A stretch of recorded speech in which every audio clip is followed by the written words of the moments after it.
காலம் எனும் ரயிலில் அமர்ந்திருக்கும் பயணிகள் அல்ல நாம், காலம் எனும் ரயில் ஓடுகின்ற தண்டவாளம் நாம். காலம் அப்படின்னு நீங்க நினைக்கிற கடந்த காலம் வெறும் நினைவுகள், அதுவும் நிகழ்காலத்துல இருக்கு. அதுவும் முழுமையான சத்தியம் இல்ல.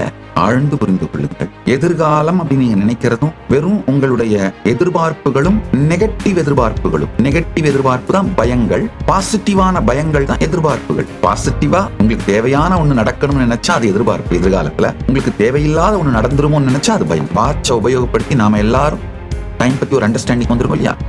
இதுல ஒவ்வொரு வினாடியையும் முழுமையாக உபயோகித்து ப்ரொடக்டிவா இருந்து, ஆனா உள்ள அகத்துல சர்வ சுதந்திரமா டைம்லெஸ்னஸ்ல நித்திய நிகழ்வுல இருந்து வாழ முடியும்.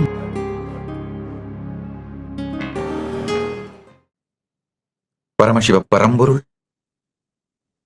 நித்யானந்த பரமசிவமாய் இவ்வுருத்தாங்கி உயிர்தாங்கி எதுவாய் வெளிப்பட்டு 48 ஆண்டுகள் முடிந்து 49வது ஆண்டு துவங்குகிறது.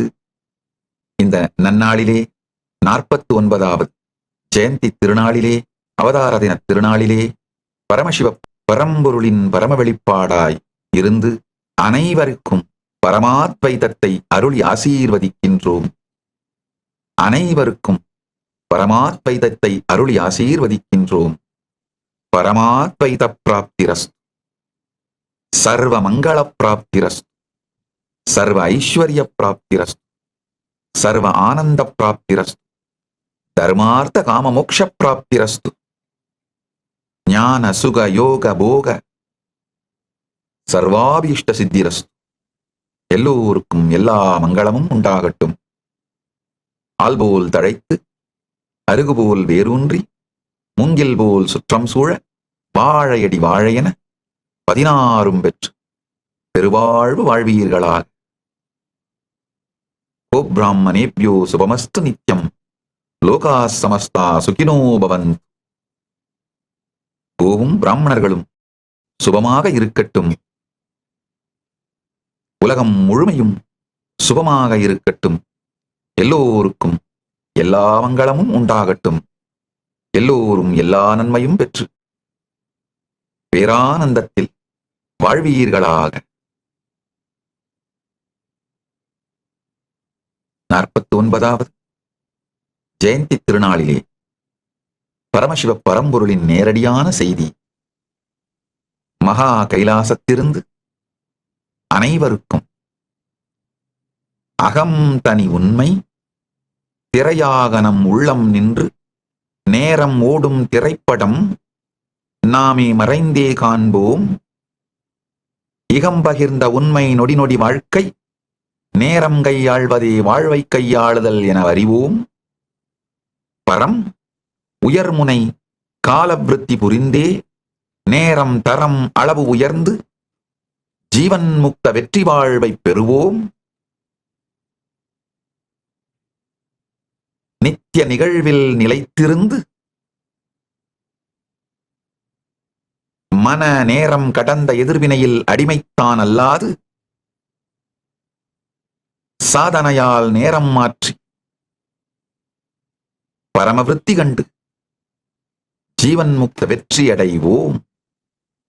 ஆழ்ந்து கேளுங்கள்.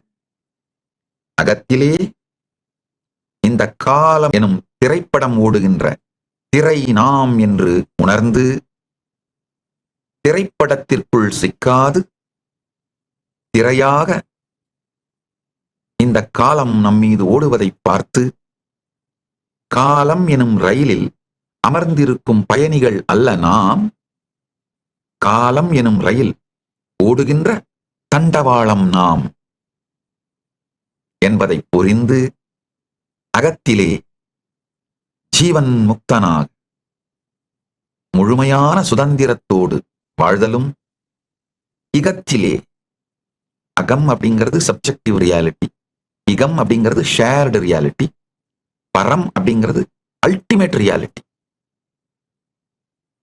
அகத்திலே காலம் எனும் திரைப்படம் ஓடும் திரை நாம் என்று புரிந்து இகத்திலே ஷேர்டு ரியாலிட்டியான இந்த இகத்திலே ஒவ்வொரு வினாடியும் நம் வாழ்க்கை என்பதை புரிந்து ஒவ்வொரு வினாடியையும் மேலாண்மை செய்வதே வாழ்க்கையை மேலாண்மை செய்வது என்று தெளிவாக புரிந்து வாழ்விலே வெற்றியடைதலும், ஒவ்வொரு வினாடியையும் மேலாண்மை செய்து வெற்றியடைதலும் பரத்திலே அல்டிமேட் ரியாலிட்டி, பரத்திலே கால விரிவை பற்றிய சத்தியங்களையும் உயர் மண்டலங்கள், வெர்டிக்கல் டைம் ஜோன்ஸ், உயர் லோகங்கள், உயர் உலகங்கள், உயர் மண்டலங்கள், இவைகளைப் பற்றிய அறிவும் தெளிவும் முழுமையாக அனுபூதியாய் பெற்று இந்த கால விரிவும் உயர் கால மண்டலங்கள், உயர் உலகங்களைப் பற்றிய அறிவும் அனுபூதியும் நம்மை அகத்திலும் இகத்திலும் நம் காலத்தின் குணத்தையும் அளவையும் நமது விருப்பத்திற்கேற்றாற்போல் விரித்து ஜீவன் முக்த வெற்றி வாழ்க்கை வாழ்வீர்களாக. இதுதான் பரமசிவ பரம்பொருள் 49வது அவதார தினத்தில், அவதார தின மகோத்சவமாகிய இன்று, ஜெயந்தி மகோத்சவமாகிய இன்று அனைவருக்குமாக செய்தியாகவும் ஆசியாகவும், அனைவருக்குமான செய்தியாகவும் ஆசியாகவும் தீட்சையாகவும் சக்திபாதமாகவும் சக்தினீபாதமாகவும் பேரருள் ஆசியாகவும் அளிக்கின்றார். ஆழ்ந்து கேளுங்கள். அகத்திலே சப்ஜெக்டிவ் ரியாலிட்டியில ஆழ்ந்து புரிந்து கொள்ள வேண்டும். காலம் அப்படின்னு நீங்க நினைக்கிற கடந்த காலம் வெறும் நினைவுகள், அதுவும் நிகழ்காலத்துல இருக்கு. அதுவும் முழுமையான சத்தியம் இல்லை. ஆழ்ந்து புரிந்து கொள்ளுங்கள். எதிர்காலம் அப்படின்னு நீங்க நினைக்கிறதும் வெறும் உங்களுடைய எதிர்பார்ப்புகளும், நெகட்டிவ் எதிர்பார்ப்புகளும். நெகட்டிவ் எதிர்பார்ப்பு தான் பயங்கள், பாசிட்டிவான பயங்கள் தான் எதிர்பார்ப்புகள். பாசிட்டிவா உங்களுக்கு தேவையான ஒண்ணு நடக்கணும்னு நினைச்சா அது எதிர்பார்ப்பு எதிர்காலத்துல. உங்களுக்கு தேவையில்லாத ஒண்ணு நடந்துருமோன்னு நினைச்சா அது பயம். இந்த பயங்கள் எதிர்பார்ப்புகள் இந்த இரண்டின் தொகுப்பையும் நீங்கள் நிகழ்காலத்தில் தான் அனுபவிக்கின்றீர்கள். எதிர்காலம்னு ஒண்ணு கிடையாது. ஆழ்ந்து கேளுங்கள். பரம் அப்படிங்கிறது பரம சத்தியம், அல்டிமேட் ரியாலிட்டி. இந்த பரத்துல எப்படி கால விரிவு நடக்குது? கடந்த 5 நாள் சத்சங்கத்துல ரொம்ப தெளிவாகவும் விளக்கமாகவும் எப்படி ஒரு லோகத்திலிருந்து மேல் உலகங்களுக்கு செல்லும் பொழுது கால விரிவு நடக்கிறது அப்படிங்கிறதையும், இத பல்வேறு புராணங்கள் இருக்கிற வரலாற்று தரவுகளை வைத்து அது எவ்வளவு கன்சிஸ்டண்டா இருக்கின்றத அறிவியல் பூர்வமாக கடந்த 5 நாட்கள் சத்சங்கங்கள்ல ஆழமா நிரூபித்துக் கொண்டே வந்து கொண்டிருக்கின்றோம். இன்னைக்கு அதோட சாரத்தை சொல்றேன், கேட்டுக்கோங்க. இகம் அப்படிங்கிற இந்த ஷேர்டு ரியாலிட்டி, நம்ம எல்லாரும் பார்க்கிற இவ்வுலகம், இந்த வாழ்க்கை வெளி வாழ்க்கைன்னு சொல்லலாம், புற வாழ்க்கைன்னு சொல்லலாம்.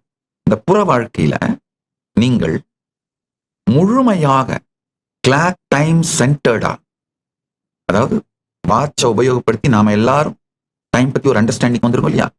இதுல ஒவ்வொரு வினாடியையும் முழுமையாக உபயோகித்து ப்ரொடக்டிவா இருந்து, ஆனா உள்ள அகத்துல சர்வ சுதந்திரமா டைம்லெஸ்னஸ்ல நித்திய நிகழ்வுல இருந்து வாழ முடியும். அகமான சப்ஜெக்டிவ் ரியாலிட்டி, அதுல நித்திய நிகழ்வில் காலம் கடந்த, காலம் அனைத்தும் நிகழ்கின்ற இந்த எட்டர்னல் நவ்ல நீங்க தான் திரைன்ற நித்திய நிகழ்வில் இருந்து கொண்டே இகத்துல ஒவ்வொரு வினாடியையும் முழுமையாக மேலாண்மை செய்து வாழ்வதும் பரத்துல இது ரெண்டையும் தாண்டிய காலத்தை பற்றிய பரம சத்தியங்களையும் எப்படி இந்த கால விரிவு நடக்குதுன்னு, அதாவது இங்க பூலோகத்திலிருந்து உயர உயர மண்டலங்கள் உயர உயர, உதாரணத்துக்கு ஸ்வர்கலோகத்துல ஒரு நாள் நமக்கு இங்க பூலோகத்துல 365 நாள். அதனாலதான் நடராஜ பெருமானுக்கு ஒரு ஆண்டிலே 6 வருஷம் 6 பூஜை 6 அபிஷேகம் தான். காரணம் என்னன்னா சொர்க்கத்திலே சொர்க்கத்துக்கான தெய்வம் அவர், அங்கிருந்து வந்தவர். அதனால சொர்க்கத்துல அவங்க 6 கால பூஜை பண்றாங்க. அததான் இங்க நம்ம வருஷத்துக்கு 6 அபிஷேகமா பண்றோம். இந்த கால விரிவை பற்றி புரிந்து கொண்டோமானால் அது ரொம்ப சுலபம் இல்லையா? கொஞ்சம் அதுக்கு கான்சியஸா எஃபர்ட் போடணும், டைம் போடணும், அவ்வளவுதான். இது எப்படின்னாங்கய்யா, 10 ரூபா கொடுத்து ஒரு லாட்டரி வாங்கி 1000 கோடி ரூபா அந்த லாட்டரியில உங்களுக்கு பரிசு விடுற மாதிரி தான். என்னன்னா ஒரு நல்ல செய்தி, இந்த லாட்டரி வாங்குற அத்தனை பேருக்கும் பரிசு. நீங்க மொத்தமா ஒரு 4-5 மணி நேரம் ஒரு 2-3 சத்சங்கம் ஸ்ரத்தையோடு இந்த காலத்தை பற்றி புரிந்து கொண்டீர்களானால் நன்றாக புரிந்து கொள்ளுங்கள். என்னுடைய சத்சங்கங்கள் வெறும் வார்த்தை அல்ல, அனுபூதியின் வெளிப்பாடு. என் உயிர் என்னவாக இயங்கிக் கொண்டிருக்கிறதோ, என்ன ஃப்ரீக்வன்சில இருக்கோ, என்ன வைப்ரேஷன்ல இருக்கோ, அதை உங்களுக்கு திறந்து வைக்கின்றேன். அப்ப என்ன ஆகுதுன்னா, இந்த வார்த்தைகள் உங்களுக்குள் சென்று இயங்கும் பொழுதே இந்த உணர்வும் உங்களுக்குள் மலர்ந்து இதே அனுபூதியை நீங்கள் அனுபவிக்க துவங்குகிறீர்கள். இப்ப நிறைய கேள்விகள் வரும். கேள்விகள் வந்தாதான் கேட்கறீங்கன்னு அர்த்தம், இல்லைன்னா எங்கேயோ போயிட்டீங்க. அந்த கேள்விகளுக்கெல்லாம் ஆஸ் நித்யானந்தா ஏஐல போய் உட்கார்ந்து ஒன்னொன்னா கேளுங்க. எலாபரேட்டா ஏஐ பதில் சொல்லும். உங்கள் எல்லா பிரச்சனைகளுக்கும் தீர்வுகளை பெற பகவான் நித்யானந்தரை கேளுங்கள். Ask Nithyananda AI.